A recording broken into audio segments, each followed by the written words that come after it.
এই মুহূর্তে যে খবর সামনে উঠে আসছে, আইনি বিয়ে বন্ধ 4 দিন, অর্থাৎ কাল থেকে 4 দিন বন্ধ থাকছে আইনি বিয়ে।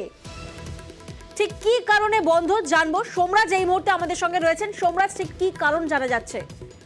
দেখো, ওয়েস্ট বেঙ্গল ম্যারেজ রেজিস্ট্রার জেনারেলের অফিস একটি বিজ্ঞপ্তি জারি করেছে। যে বিজ্ঞপ্তিতে বলা হচ্ছে আগামী কাল থেকে রাজ্যে টানা 4 দিন আইনি বিয়ে বন্ধ থাকছে। অর্থাৎ রেজিস্ট্রি ম্যারেজ আগামী কাল থেকে 4 দিন বন্ধ থাকবে 5 তারিখ পর্যন্ত। কি কারণে এই বন্ধ, যেটা জানা যাচ্ছে এখনো পর্যন্ত এই আইনি বিয়ে করার জন্য যে পোর্টাল রয়েছে সেই পোর্টালে রক্ষণাবেক্ষণের জন্য আপাতত এই আইনি বিয়ে বন্ধ রাখার সিদ্ধান্ত নিয়েছে ওয়েস্ট বেঙ্গল ম্যারেজ রেজিস্ট্রার জেনারেলের অফিস। ইতিমধ্যেই যারা ম্যারেজ রেজিস্ট্রার রয়েছেন তাদেরকে কোনো আবেদন প্রসেস করতে বন্ধ বলা হয়েছে, যে যাতে কোনো প্রসেস তারা না করেন।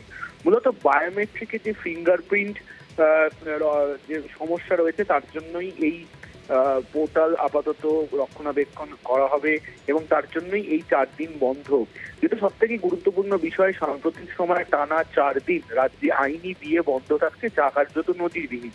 দ্বিতীয়ত, পৌষ মাসকে মল মাস বলা হলেও যেটা এখনো পর্যন্ত নবান্ন সূত্রে খবর, প্রায় 1100-রও বেশি আবেদন জমা পড়েছিল রেজিস্ট্রি ম্যারেজের জন্য এই 4 দিনের, এবং সেই রেজিস্ট্রি ম্যারেজ অর্থাৎ 1100-রও বেশি আবেদন প্রক্রিয়াকে আপাতত স্থগিত করে দেওয়া হলো রাজ্যের তরফে।